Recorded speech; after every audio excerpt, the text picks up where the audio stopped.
तो hello everyone, I hope you guys are doing well. So आज की video एक एजुकेशनल वीडियो होने वाली है कि आपको पैसे सेव करने के बारे में क्या जानना चाहिए। आप एक कॉमन मैन हो, आप एक आम आदमी हो, आप पैसा सेव कर रहे हो, पर आपको किस तरीके से सेव करना चाहिए कि आपको वो बेनिफिट दे आने वाले टाइम में। तो उसके बारे में हम बात करेंगे।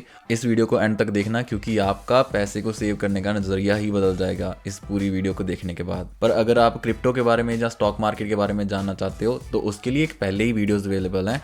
तो आपको यहाँ पे कॉर्नर में एक लिंक मिल जाएगा, वहाँ पे जाके क्रिप्टो या स्टॉक के बारे में पता कर सकते हो। ठीक है, तो चलिए वीडियो को स्टार्ट करते हैं। सभी लोगों का पैसों को सेव करने का अपना अपना तरीका होता है। जैसे कुछ लोग क्या करते हैं, कुछ लोग अपना सेविंग्स अकाउंट खुलाते हैं और उसमें पैसे इन्वेस्ट करते हैं, या फिर कुछ लोग अपने घर की अलमीरा में पैसे सेव करके रखते हैं। जैसे कि पहले मैं भी करता था ऐसा। तो पर जो भी लोग ऐसा अभी तक कर रहे हैं वो बहुत ही गलत कर रहे हैं, क्योंकि आपके पैसे की वैल्यू कम होती जा रही है पड़ी पड़ी। अगर आप कहोगे कि भाई 100 रुपये तो मैंने पहले रखे थे, 100 रुपये आज पड़े हैं, तो कम कैसे हो गए, मैं बताता हूँ। अगर मान लो कि आज से 1 साल पहले आप चीनी ले जाते दुकान पे, वहाँ पे आप 70 रुपये की 1 किलो चीनी लेते, ठीक है। तो अगर आज आप चीनी लेने जाते हो तो आपको 85 रुपीज़ समथिंग की पड़ेगी, ठीक है, पर केजी। तो 15 रुपये का उसमें इंक्रीज़ आ गया उसके प्राइस में। तो वैसे ही आप अगर 100 रुपये की तब चीनी लेने जाते 1 साल पहले, तब उसकी ज़्यादा चीनी आनी थी, बल्कि अब अगर लेने जाओगे तो अब वही चीनी आपको ज़्यादा महंगे प्राइस पे कम मिलेगी। समझ में आई? तो ये होगी कि आपके पैसे की वैल्यू कम होती जा रही है। तो अब मैं आपको बताता हूँ कि आपको इसकी वैल्यू को कम होने से कैसे रोकना है। तो वहाँ पे आपके पास आती हैं काफ़ी सारी ऑप्शंस। जैसे कुछ लोग क्या करते हैं, कुछ लोग प्रॉपर्टी बाय करते हैं, या फिर कुछ लोग गोल्ड बाय करते हैं, और कुछ लोग होते हैं जो एफडी में इन्वेस्ट कर देते हैं, कि फिक्स डिपॉजिट कर देते हैं। पर वहाँ पे भी आपको इन्वेस्टिंग करने के लिए बहुत सारे पैसे चाहिए। जैसे प्रॉपर्टी, आप ऐसे तो नहीं है कि आप 500 रुपये की या 1000 रुपये की प्रॉपर्टी ले सकते हो, तो वहीं पे आपको लाखों करोड़ों रुपए देने पड़ते हैं, ठीक है। तो अगर आपके पास कम पैसे हैं तो आपको क्या करना चाहिए, मैं बताता हूँ। तो वहाँ पे हमारे पास ऑप्शन आ जाती है म्यूचुअल फंड्स की, म्यूचुअल फंड्स या फिर स्टॉक्स। अगर आपको स्टॉक्स के बारे में जानना है तो स्टॉक्स के बारे में यहाँ पे एक वीडियो मिल जाएगी, आप वहाँ पे जाकर चेक कर सकते हो। पर मैं बताऊंगा म्यूचुअल फंड्स के बारे में। म्यूचुअल फंड्स क्या होगा कि मान लो आप 12,000 रुपये पर मंथ कमाते हो, उनमें से आप 2,000 रुपये अगर पर मंथ सेव करते हो, ठीक है, तो उस 2,000 रुपये को आप सेविंग्स अकाउंट में मत डालो, अपने बैंक में मत डालो। आप क्या करो कि आप एक मैनेजर को दे रहे हो जो कि एक एक्सपर्ट है अपने एरिया में, कि वो पैसे को इन्वेस्ट करता है, और at the end of the year या फिर आफ्टर फ्यू ईयर्स वो पैसा आपको ग्रो होके मिलता है। ऐसा नहीं है कि इन्फ्लेशन की वजह से वो कम हो जाता है। कि अगर हम नॉर्मली बात करें कि हर साल 4 to 5% इन्फ्लेशन आती है, जैसे कि चीनी का प्राइस था 70 से 85 रुपीज़ हो गया 1 साल के अंदर, वैसे कि सारी चीज़ों का प्राइस बढ़ता है। तो वो क्या करेगा कि आपके पैसे को इस तरीके से इन्वेस्ट करेगा कि आपका पैसा भी बढ़ेगा। अगर 4% इन्फ्लेशन बढ़ी तो आपका पैसा 4 की बजाय 6 या 7% बढ़ेगा, कि आपने 100 रुपये लगाए, उसके 120 रुपये at the end of the year हो गए, ठीक है। तो वो मैनेजर को क्या कहते हैं हम, म्यूचुअल फंड्स। तो म्यूचुअल फंड्स में क्या होता है, म्यूचुअल फंड्स पहले 3 तरह के होते हैं। पहले आते हैं इक्विटी म्यूचुअल फंड्स, देन आते हैं डेब्ट म्यूचुअल फंड्स, देन आते हैं हाइब्रिड म्यूचुअल फंड्स। तो इक्विटी म्यूचुअल फंड्स क्या होते हैं, जैसे फेसबुक हो गया, गूगल हो गया, या फिर छोटी मोटी कंपनीज होगी, जहाँ स्टोर्स हो गए, तो उन सारे कंपनियों को इकट्ठा कर लेते हैं वो, जैसे कि उनकी लिस्ट बना लेते हैं। तो म्यूचुअल फंड्स में आप जो मैनेजर है उसको आप पैसे देते हो कि भाई मैंने 2,000 रुपये लिए हैं मेरे सेविंग अकाउंट में से, आप इसको इन्वेस्ट कर दो। तो वो क्या करेगा कि 2,000 रुपीज़ को छोटे छोटे टुकड़ों में कर देगा, कि जैसे 100 रुपये का उसके पार्ट बना दिए तो वो हो गए 20 पार्ट्स, ठीक है। तो वो 20 कंपनियां, अलग अलग कंपनियों को सेलेक्ट करेगा, उनमें सब में 100 रुपये करके डाल देगा, ठीक है। सब में 100 रुपये डाला, और जैसे कि साल के एंड तक कंपनीज ग्रो होंगी, मान लो कि उसमें से 20 कंपनियों में से मान लो 1-2 कंपनियों ने अच्छा नहीं किया, ठीक है। पहले तो वो स्टडी करके उसने पैसे डाले, इसीलिए उसको पता है कि कौन कौन सी कंपनी अच्छा करेंगी। तो अगर मान लो कि उन 20 में से अगर 2 कंपनियां अच्छा नहीं कर पाई किसी ना किसी कारण के कारण, पर 18 कंपनियां जो थी उन्होंने अच्छा किया, तो आपको उनका सभी का जो प्रॉफिट होगा ना, तो आपके 2,000 रुपीज़ में एक्यूमुलेट होता रहेगा।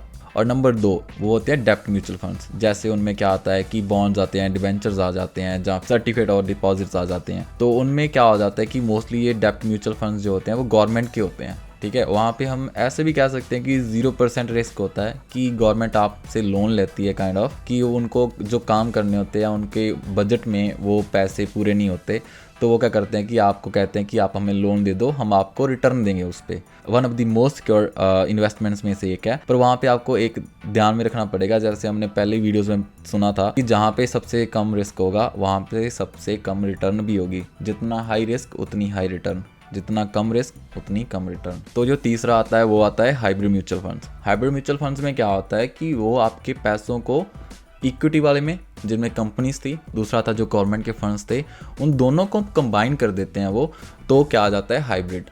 ठीक है। वो हाइब्रिड में आपके आधे पैसे इक्विटी वाले में लगा देते हैं, आधे पैसे गवर्नमेंट वाले फंड्स में लगा देते हैं। तो वो जैसे आपने उनको 100 रुपये दिए तो 30 रुपये उन्होंने क्या किया कि हाँ इक्विटी वाले में, कंपनी वाले में डाल दिए, और 70 रुपये क्या किया कि बॉन्ड्स में डाल दिए। जहाँ फिर 70 रुपये आपने उन्होंने इक्विटी में डाल दिए, जहाँ 30 रुपये उन्होंने गवर्नमेंट को दे दिए। समझ में आई?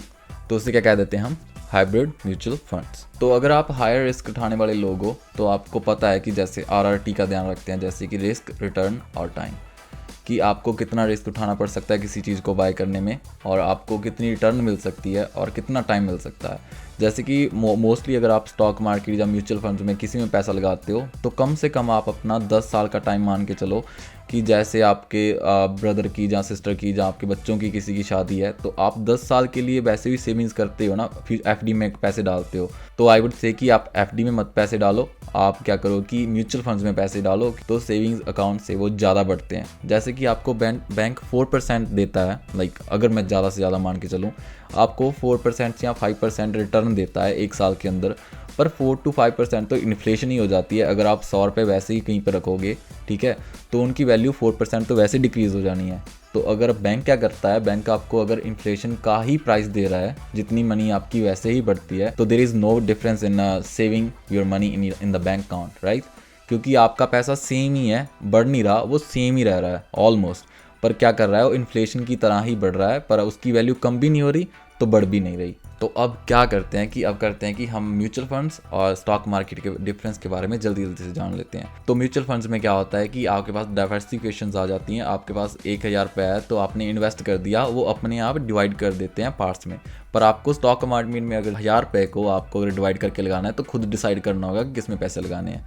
वहाँ पे आपको एक एक्सपर्ट दिया जाता है कि जो आपके पैसों को डिवाइड अपने आप कर देता है, या फिर अपनी कंपनियाँ खुद डिसाइड कर लेता है। पर स्टॉक मार्केट में आपको कोई एक्सपर्ट नहीं मिलता, आप अपने मास्टरमाइंड खुद होते हो। यहाँ पे आपका जो एंट्री एग्जिट पॉइंट होता है वो हर डिसाइड करता है, मतलब कि बहुत सारे लोग डिसाइड करते हैं उन्होंने कहाँ पे एंट्री करनी है, मतलब कहाँ पे बाय करना है, कहाँ पे एग्जिट करना है। पर यहाँ पे आपके पास खुद की पावर होती है, आप कभी भी पैसों को निकलवा और कभी भी डिपॉजिट कर सकते हो। तो अगर इसे कंक्लूड करना चाहें तो मैं क्या कहूँगा कि आप अपने पैसों को 30-70 वाले रूल में लगाओ, कि 30% आप क्या करो कि म्यूचुअल फंड्स, जो कि डेब्ट म्यूचुअल फंड्स होते हैं, उनमें डाल दो, और 70% आप इक्विटी म्यूचुअल फंड्स में डाल दो।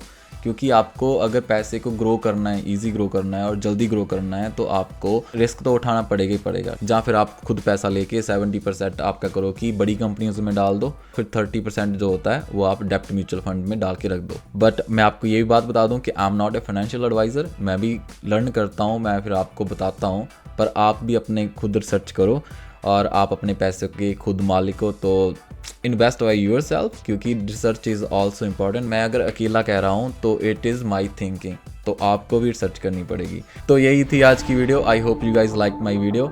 अगर आपको वीडियो अच्छी लगी हो तो लाइक कर देना, एम करते हैं 100 लाइक्स का, और कमेंट भी कर देना और सब्सक्राइब कर लेना, क्योंकि आगे भी ऐसी अच्छी वीडियोस आती रहेंगी। Till then will see you in the next video. Bye bye. और ये